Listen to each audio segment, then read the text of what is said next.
time. It's our time, my friends.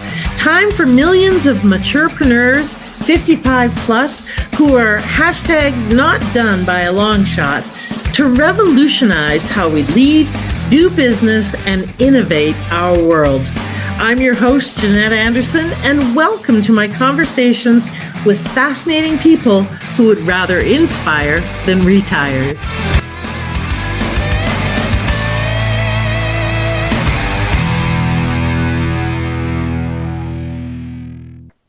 Hello and welcome to this episode of the Maturepreneur podcast. I'm Jeanette Anderson, the Maturepreneur Maverick, and I am here today with Hersh Rephun. Oh, you know what? I forgot to ask you how to say your last name properly.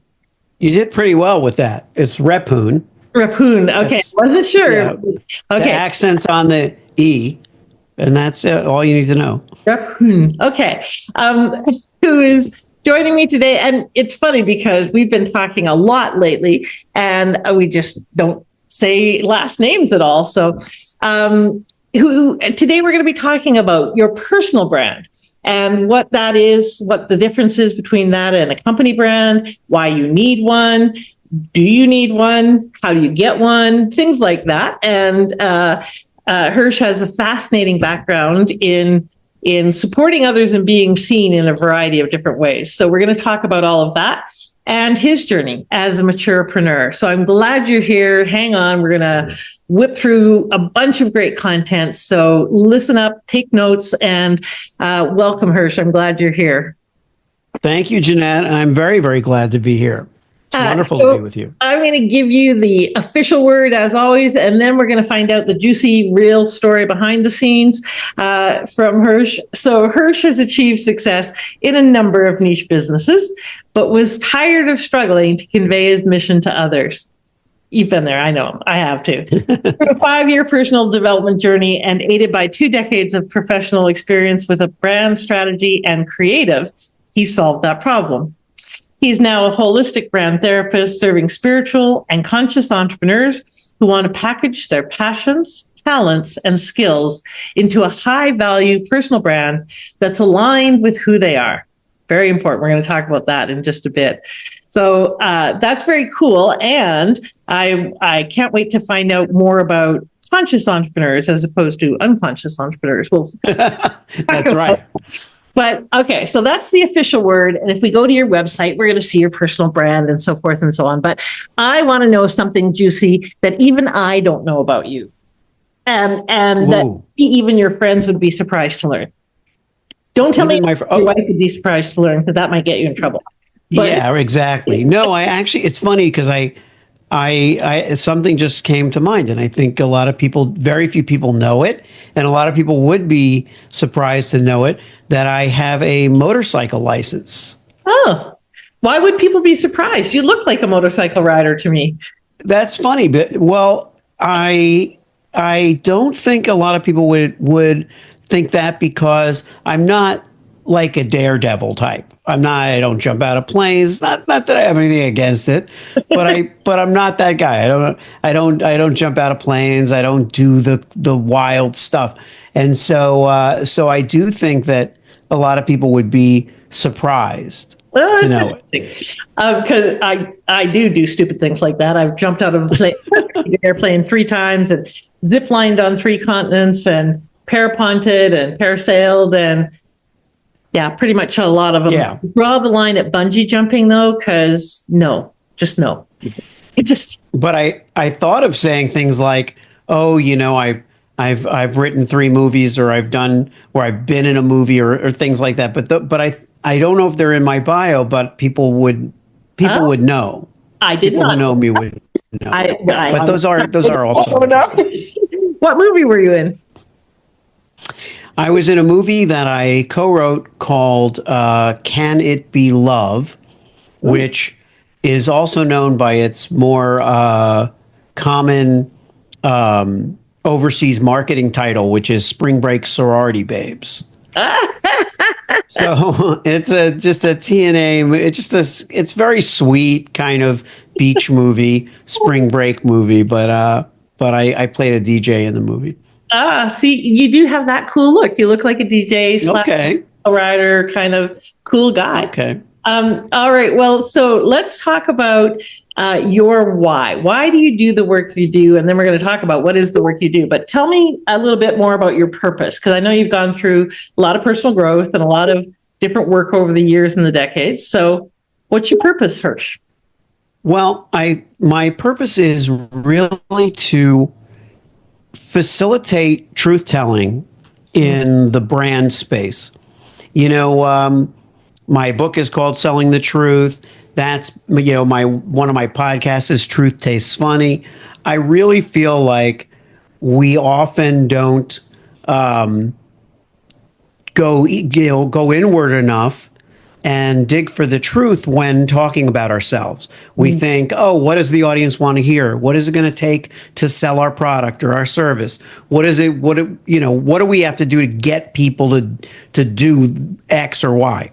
Excuse me. And I feel like, you know, my gift in a way is getting at the truth, cutting to the truth of, you know, what somebody's trying to say about themselves, and then helping them do that in a way that's kind of elegant and natural and impressive.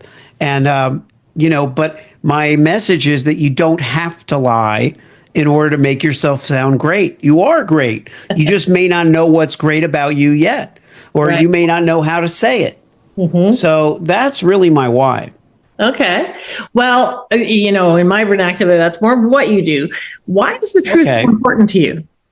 Why do you? Because you've written a book about it, you've got a podcast Right. about it, it underlies your brand philosophy. Why is that so important?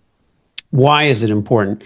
It's important because I think that it was probably the most special lesson that I learned from my parents. You know, so the idea of being honest with yourself and with the people around you was ingrained in me from a very early age, and it wasn't about pontificating or showing other people or presenting an image to other people. It wasn't anything about that. It was kind of a no bullshit childhood,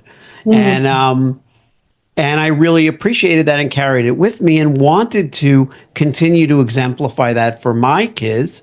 And so the only way to do that was really to, you know, especially because I've worked in PR and I've worked in advertising and marketing and branding and all of that. So it was like, okay, well, I have to kind of hold myself to that standard then. If I'm going to be in that and then an industry that walks that line, I better hold myself to it. And I think that's why I've made truth so important to my work. It's a great differentiator from that perspective. A lot of people think of advertising, especially and marketing in general, as being more about bullshit and lies than they do about telling the truth or being honest or authentic. That's why the buzzword of the decade or of this year, couple of years is authentic or authenticity, is because there's such a desire for what's true, what can I believe, what's real. Great. I'm glad you're bringing it to the work you do. So tell me a little brief version of your entrepreneurial journey. How long have you been doing this work? What were you doing before? Just give us an idea of how you got here. I would break it down into two phases. I would say for the first 25 years of my career, I was an unconscious entrepreneur. Okay. In that I don't even think I thought of myself as an entrepreneur. You know, I thought of myself as an artist. I thought I was a writer, and that by being a writer, whether you're a commercial artist or otherwise, I thought by being a writer, I was not a business person. Right. And that was, a story that I told myself. Right. And I think this personal journey that I've been on for the past 5 years or so has been a very conscious one. And so I feel like I've taken on the role of being an entrepreneur, or accepted it. I think it's very similar. So, someone said to me earlier today, and they're so right.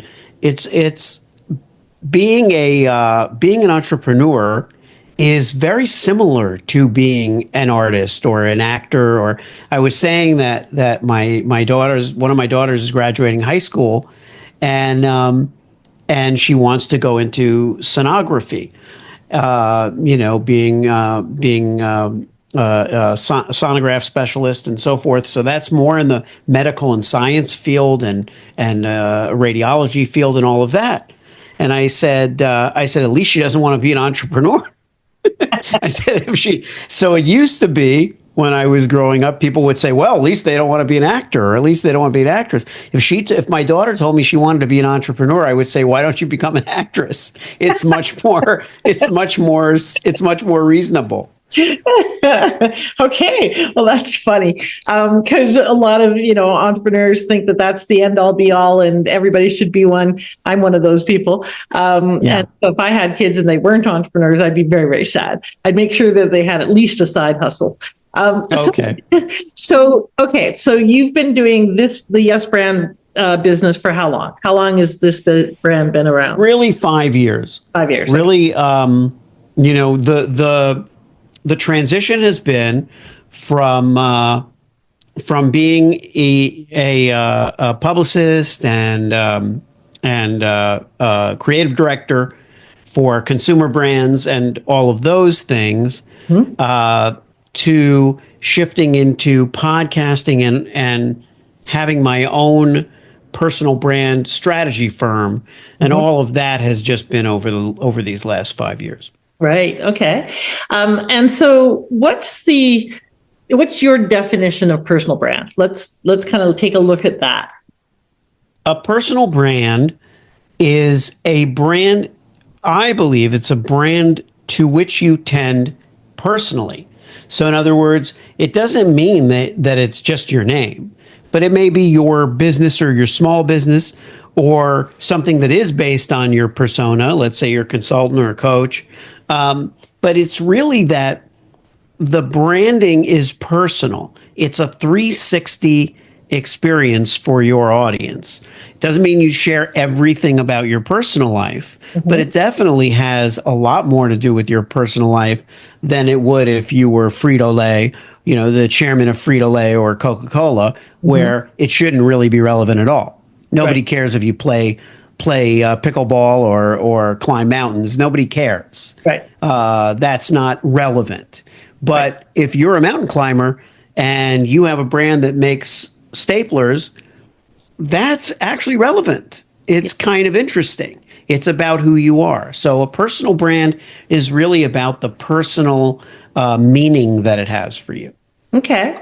So does everyone, aside from executives in large corporations and large companies, need a personal brand? Who needs a personal brand? Any person. Okay, that doesn't narrow it a lot. Now, that doesn't mean any person is necessarily a good fit for what I do as a personal brand strategist or holistic brand therapist. But there's a chapter in the book that is called "You Are a Legacy Brand." Whether you know it or not, if you're in business in any way, and you could be a plastic surgeon, or you could be a postal worker. It doesn't really matter what your job or role is. You're presenting yourself out in the world in some way, and in some way that is related to your work. So I think it's not so much that that everybody needs to aggressively massage and work on and develop their personal brand. That's a little another level. But everybody should be aware that they're kind of the way they carry themselves means something, and that's what a brand does. It represents your values. It represents the things that are important to you. Well, and what I hear when you say that is that everything about us represents us. How we, if we put on makeup or don't put on makeup, if we take care of our hair or don't, if we smell nice or don't, if we are loud or not, how we answer our cell phone, there's everything about us tells people something about us. And it could be consciously intentional, or we can be unconscious about it and be putting impressions out there. So let's talk just briefly about people who have jobs or are perhaps in careers or on career tracks, that kind of thing. How does personal brand play into, let's say, advancement in your career? That one's great, Jeanette, because a lot of, again, people who say, I'm a manager in a company. My personal brand is not going to be as important as, the owner of the company or whatever it might be. But it is, because a lot of companies now are looking at their employees as additives to the big picture in some way. So let's say they take a holistic view of their company and they say, oh, well, the manager in X department coaches a baseball team, and that adds color, it adds depth and dimension to the company itself. And so something that you do outside, or if you take the initiative inside the company, those things are going to be reflected in your overall personal brand. Now, let's say beyond advancement, let's talk about career advancement. Now you say, well, I've kind of stagnated at this career, or I've hit the ceiling. There's not really anywhere for me to go. The way for me to advance is outward into another company. Well, they're going to naturally be curious about you. It's not like the old days where there was no internet, there was no LinkedIn, there was no Instagram. Most of us have a social media presence of some kind. And I think by now we know that we have to be savvy enough to have some influence and control over it, and to exert some influence and control over it. So it's going to possibly be helpful. How many contacts do we have? How many contacts do we have on LinkedIn? If you're looking at a resume and you see someone has 25 contacts on LinkedIn and the other person has 2,500, you're going to be much more curious in the person that has 2,500, because you can also look and see, oh, they know that person, they know this person, they're known in their industry. It helps paint a picture. Right. Yeah, I was just thinking, reflecting on my time. I was briefly a VP in a Fortune 500 company here in Canada. VP of Professional Services. And I remember one employee in particular that I advanced quite quickly. And I was just thinking about why her. And in my head, what I remember calling her was the fixer. She always came with solutions. She always came with suggestions for ways to fix things that I didn't even know were broken. She was very proactive. She was on it and showed up very professionally as well. It was, I ran the print shop in a bunch of different departments, and a lot of people did not. She dressed for the job she wanted, and she acted into the job she wanted. That was her behavior, and the kinds of roles that she took on were above the level of what she was currently working on. And so she got promoted into the job she wanted a lot faster than anyone else. And I would say a lot of that was around what I would now call her personal brand.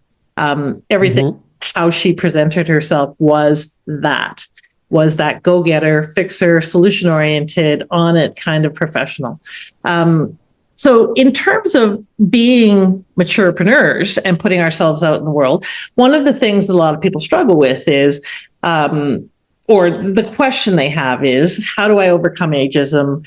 How do I deal with the age issue in my branding? Do I lean into it? Do I avoid it? Do I just step over it? What do I do about that? What are your thoughts on that? Well, my thoughts on that, first of all, are that, don't be an immaturepreneur. And I don't mean that flippantly, really. We have to value our experience and our stature in the world. The fact that a lot of people have, a lot of companies, employers, people out in the world have kind of looked down, frowned upon age as an unfortunate occurrence, is really something that we have been combating. But I think that the amazing feeling that, I have, certainly looking at the things I've learned, the things I've done, the skills I've acquired, the degree of certainty I have about certain areas of work. I think that's really given me a lot of credibility, and I have never been fazed by the age question. Now, I've operated largely outside the corporate system. But what I've noticed is in my colleagues is that there have been a lot of people, professionals, consultants, and so forth, who've really taken on the mantle of combating ageism. And they're not even necessarily my age or your age. They may be a decade younger, but they recognize that the world at large may be losing some great potential, some great minds, some great movers and shakers by pushing them out of the corporate nest when their sell-by date has been reached. And so I see a lot of alternatives out there now in the entrepreneurial space for consultants, coaches, and so forth, who may have been in-house their entire career and done quite well. But as you and I both know, you can do quite well and still be struggling and still not be able to retire. So, quite well doesn't cut it. Exactly.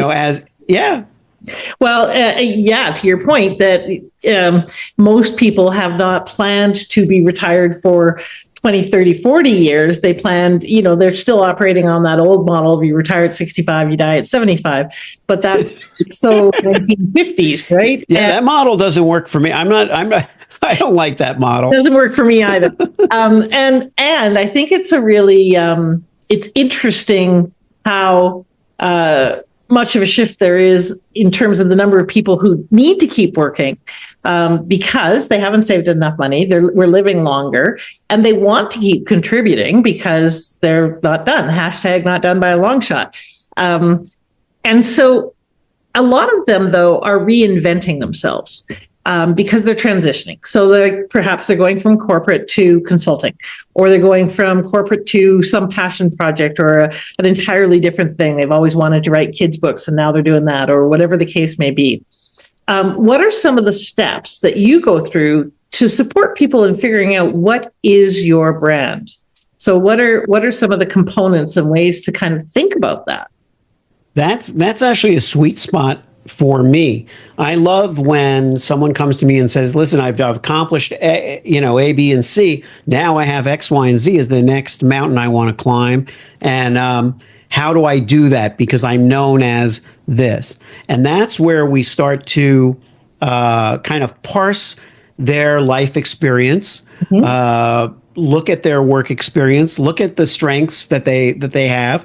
And it takes on a little bit of a feel of career counseling, but the difference is I'm not counseling them what to do with their career.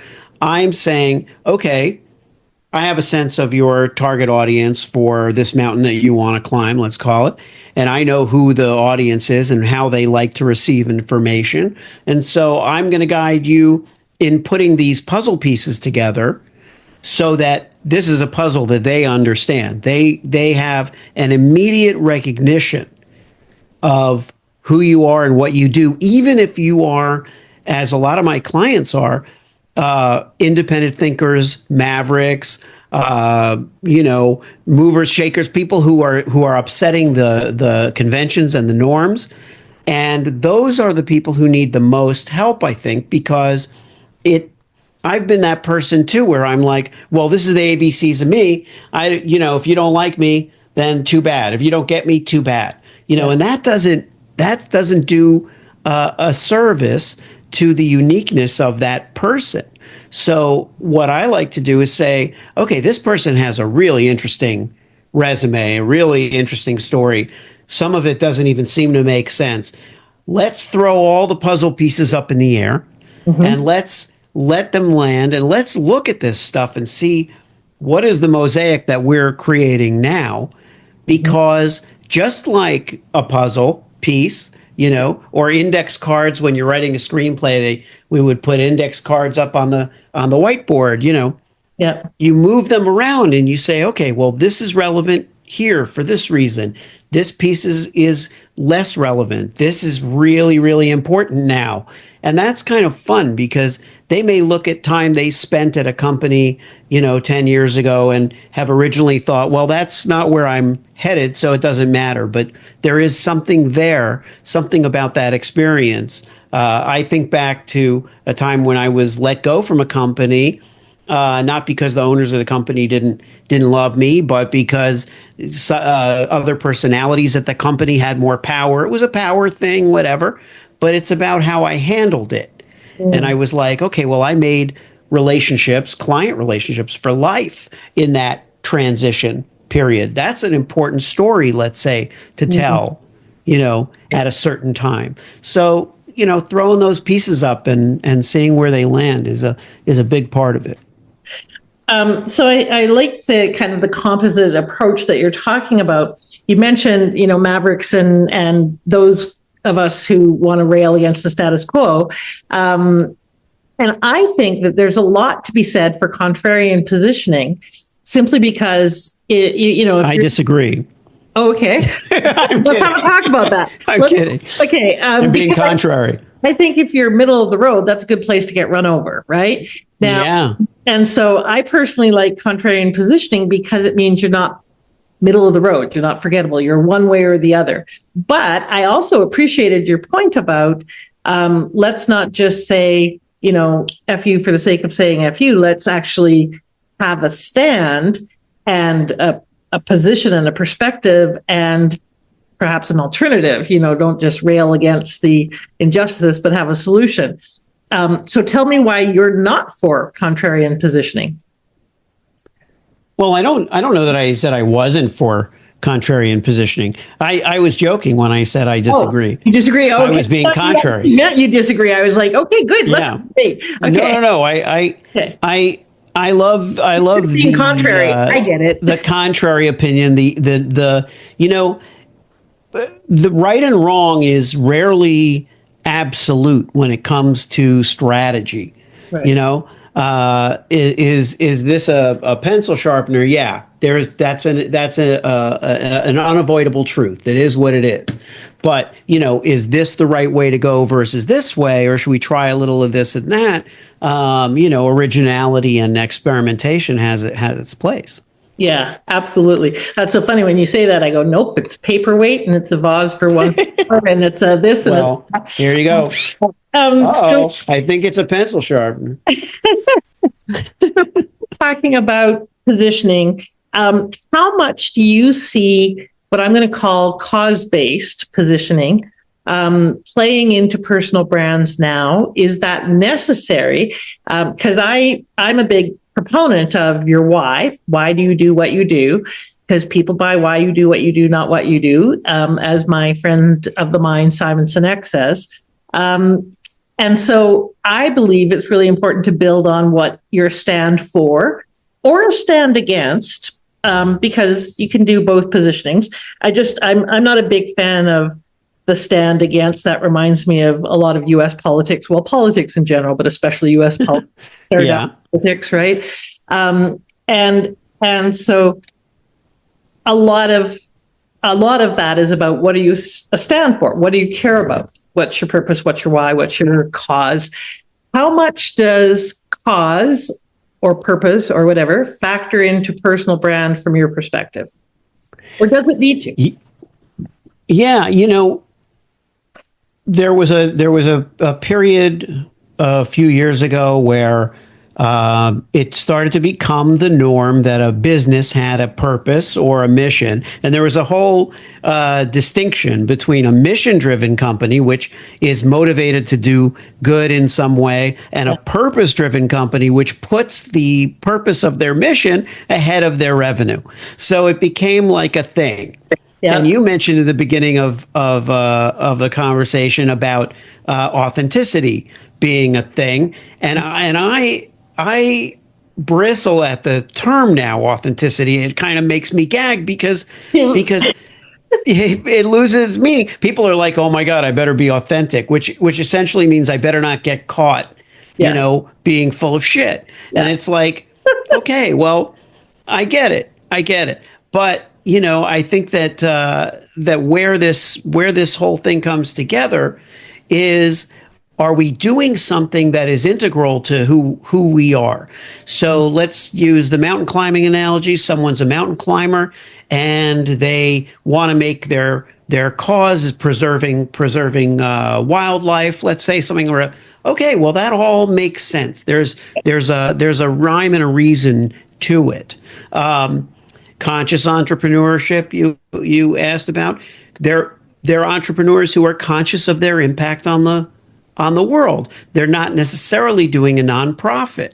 They don't have to have a cause. You don't have to have a cause. Even a conscious entrepreneur could say, yeah, I'm a conscious entrepreneur, and that I think the world beyond me is at least as important as I am myself. And so, we recycle, we compost, we do this, we have this solar thing, and we don't waste this, and we don't pollute, and we don't whatever. They're conscious, the word sustainable got overused. So I think that when you find yourself using, it's the same rule that I use for my clients with their own brand vocabulary. When you find yourself overusing terminology because you feel compelled to use what you think is best practice, then you're going the wrong direction.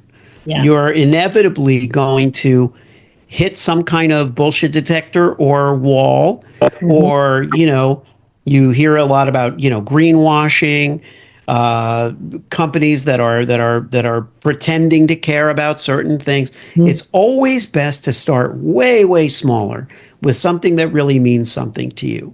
Right. And you will, if you do care about the perception of you, you're still going to be better off. You're better off saying, I sponsored my kid's baseball team, and that's it. That's what I care about. That's what you cared about. Yeah. That's what you cared about. Yeah. There's plenty in the world for us to contribute something good to, something positive. Yeah. And that's really the companion piece to selling the truth is, do no harm. So, be honest, be real with yourself about yourself, and be real with the world around you, and don't fuck up the world any more than it needs to be, because it's quite well convoluted right now. I was going to say, it's already pretty screwed. So, hey, I have the most uncomfortable chair in the world. Okay, there. So I've been trying to get comfy. That can be your cause. Can be ergonomic seating. No. I have a much bigger cause than that, and that's to end ageism through entrepreneurship. Yes, but good. Ergonomic chairs help on that path.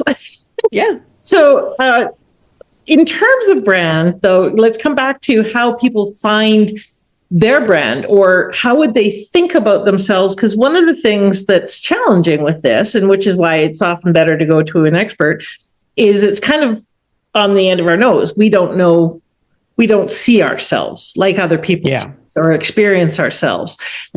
We're too close to it. It's like the label on the jar, and we're inside the jar. So what are some ways to kind of get a sense of, some practical ways people can start to get a sense of what might my brand be? What might, how can I start to unearth that? Well, this may seem fairly obvious, but a lot of us don't do it. Because like you mentioned, Jeanette, some of us think, I'm sitting right here at my desk all day. I know what's going on in my business. I know how my business is being perceived. I just got 3 emails, and what those people said to me is how I'm perceived. Well, it's really not. If you think about the emails you send to people, think about when people ask you for something and you're unable to help them or provide the service, and you say something really nice to them because you don't want to be, somebody shows you something that's not quite up to snuff. You don't feel like you're in a position to give them advice on how to fix everything. So what people tell you is not going to necessarily be very instructive if they're not that close to you. So what you need to do is form a feedback loop of people you really trust, for whom your input in their world is relevant, and preferably they are a little bit outside of your wheelhouse, one another. And that feedback loop is so important, because that honesty is going to instruct you, move you forward. In other words, they may not have the solution. You're not looking at them for solution. You're looking at them for the problem. Mm-hmm. And I think often going to clients who you feel you can trust again, and you say, look, if you could have changed one thing about the project I did for you, or one thing about the way I work, what would it be? Mm. All of that, willingness to evolve and willingness to grow is a great start. And where it leads you is someone might say, "Oh, you know what? You were so good at leading this meeting. I always thought you should have been a facilitator. You should have been doing that." And then you think, "Oh, wait, maybe that's a part of who I am." And then now you see a part of your brand you didn't see before. Right. But you knew it in the back of your mind. And Right. what this feedback loop is doing is they're helping you actually bring to the fore things that you may subconsciously be a little bit afraid to address. Yeah, it's really getting feedback on who we're being in the world. And it's funny because I have often received feedback about, oh, what you're doing is so interesting. And I do the dog tilt head thing because it's like, it's just my everyday, right? And so the fact that right now I'm mobile and house and pet sitting around Western Canada and doing a speaking tour is to me my normal, right? But for other people, that's not normal. That's weird or different, or and being the word bold was used a lot on me or about me before I ever said it. Because I didn't see it as that. I just saw it as me being me, right? Just this little analogy, although it may be apropos of nothing, but I remember going to a personal growth workshop down in California quite a long time ago, maybe 30 years ago. And a bunch of us went to the mall on a break. It was a 5-day intensive. And there was a lingerie store that had a sale on, and bra and panty sets, really pretty ones, were $10 each for the set. Now, even though it was 30 years ago, that was still a hell of a deal. And so I bought 10 sets, right? Because it's like, oh my God, they were so pretty and I couldn't decide. And yes, it was a lot of money back then, but it was also a great deal. I got feedback for years after from people, both positive and negative, who were really triggered. People were triggered, like that was so self-indulgent and how could you do that? To, wow, that was amazing. That gave me permission to give myself what I want. And all of these things, I just thought I was being eminently practical, right? I wouldn't have to buy bras and panties for a long time. And they were really pretty. I thought I was being practical and probably, a tad just greedy or whatever. But it is what people perceive about us. Yes. And that becomes part of our brand. And what they put on us, not necessarily what we're being or doing, but it is the perception of what we're doing gets interpreted certain ways. So in terms of your personal evolution and journey, what would you say has been one of your biggest changes or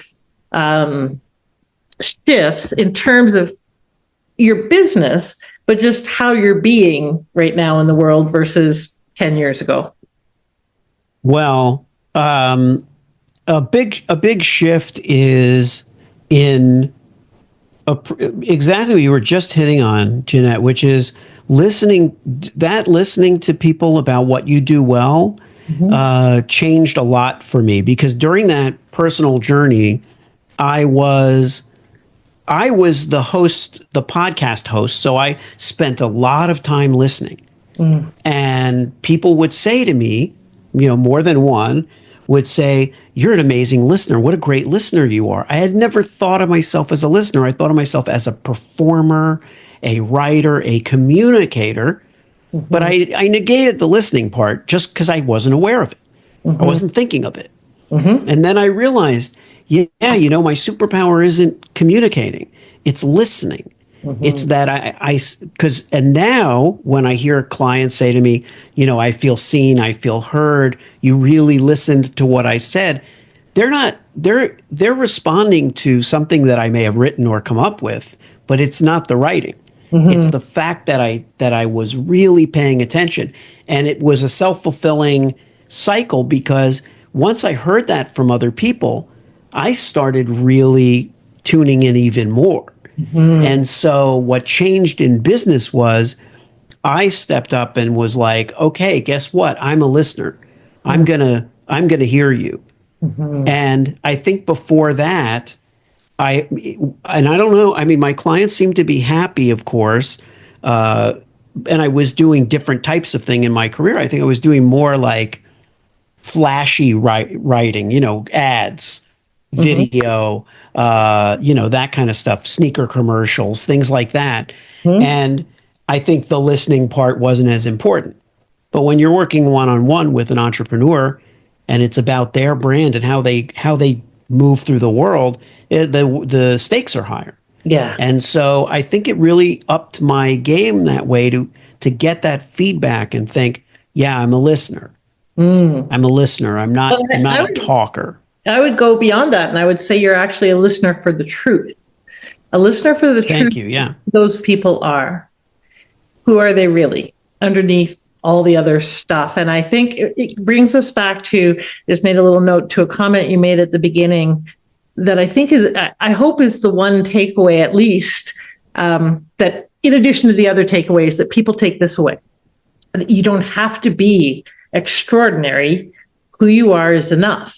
You are interesting and brandable and a brand, and have the skills and the talents and the gifts that are a unique combination.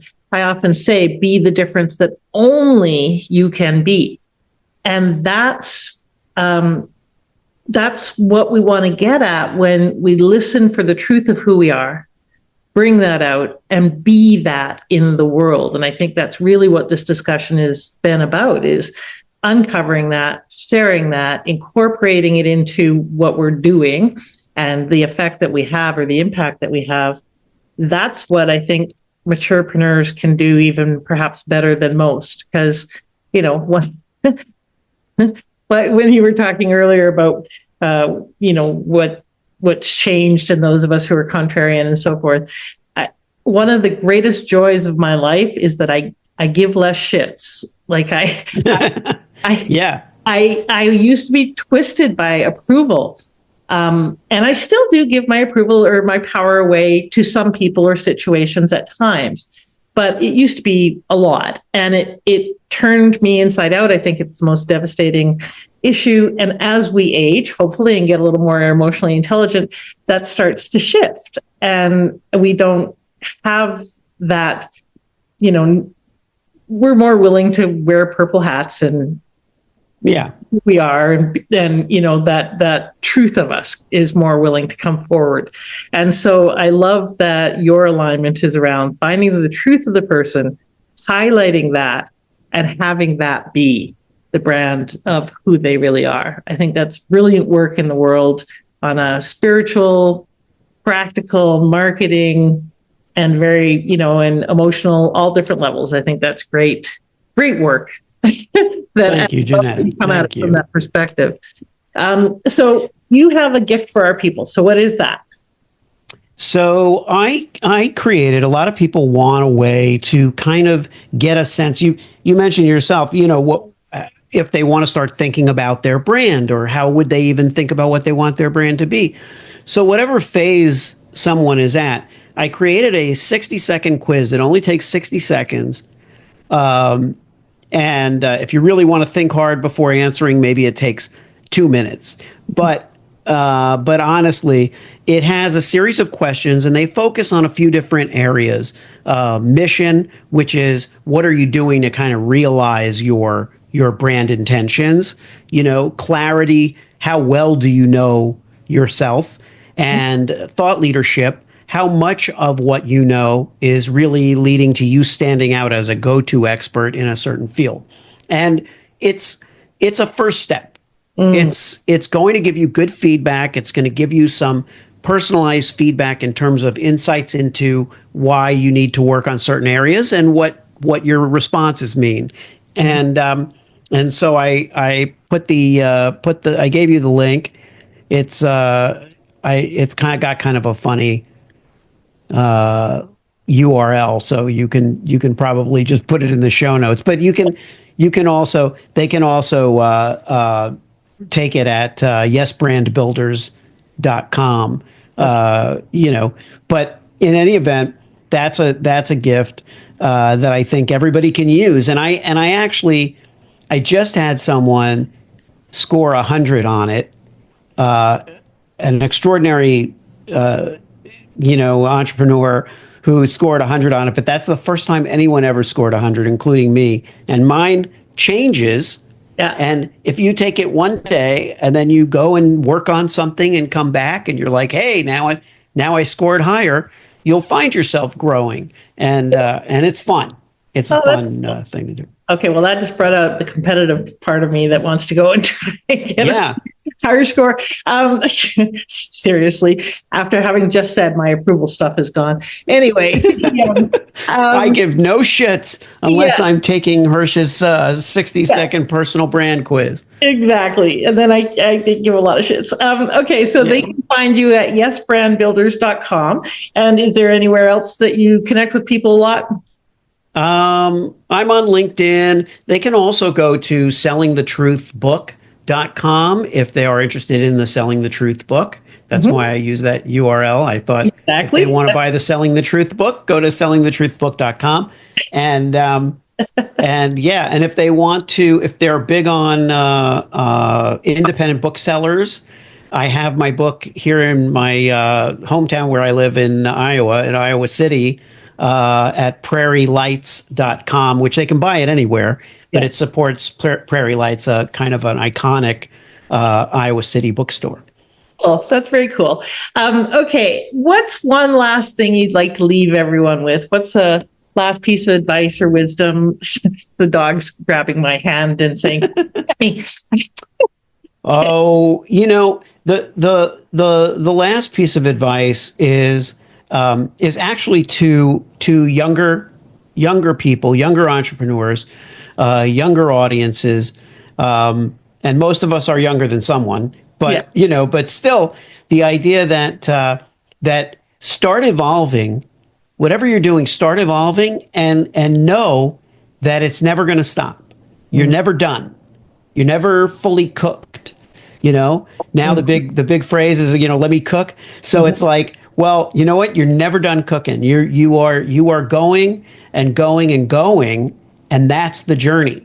There is no finished, unveiled artwork that you need to be. You are a work of art in progress your whole life, and be as astounding and evolving as you can be from day to day. I love that. And really emphasize on that you are a work of art. And it was actually there's a little segue, but it kind of ties into that. I was talking to someone earlier today about the fact that one of the most important things as we age is to have a growth mindset versus a fixed mindset. And that's what you were just pointing to is be willing to constantly evolve, be willing to constantly grow. It keeps you younger. It keeps you healthier. Statistically, there's all sorts of studies and so forth. Develop a growth mindset, and it's developable. That's a hard word. It's not something you're born with, or it's not static. So I do want to say on that note, I meant to say it before you gave us your last word, so I might give you one more last word, is to please do check out the Maturepreneur Network, because one of the things that we talked about here is that you often need feedback. You need input from other people. You need to be in community of people who get you, who see you, and who see you with fresh eyes. So don't look at you as who you've been, but see you as who you're becoming, and support you in that journey, which not everybody in our life does. In fact, many of them don't get it. So it's really important to have a community that gets you, supports you, lifts you up, and that is the Maturepreneur Network. So go to maturepreneur.world to find more information about the network. It's a highly cost-effective, tons of value community, so please check it out. All right, Hersh, I will give you one last word. What's one sentence you'd like to leave everyone with, and then we'll sign off? My last sentence to leave everyone with is really just two words: work together. Work together. Competition for me is never about anybody losing. I think I say there are two types of people in the world: people who believe that in order to win, someone has to lose, and people who believe that in order to win, someone else has to win. And so I'm the latter. And I think, the win-win is the real win. And so work together and get off yourself a little bit sometimes and get on that person's mission too. And that's going to end up with the win-win you're looking for. I love that. And I love you. Thank you so much for being I love you too. Hersh. You are a rock star. Please check him out at yesbrandbuilders.com and have him listen for your truth so you can get it out into the world, my friends. Bye for now.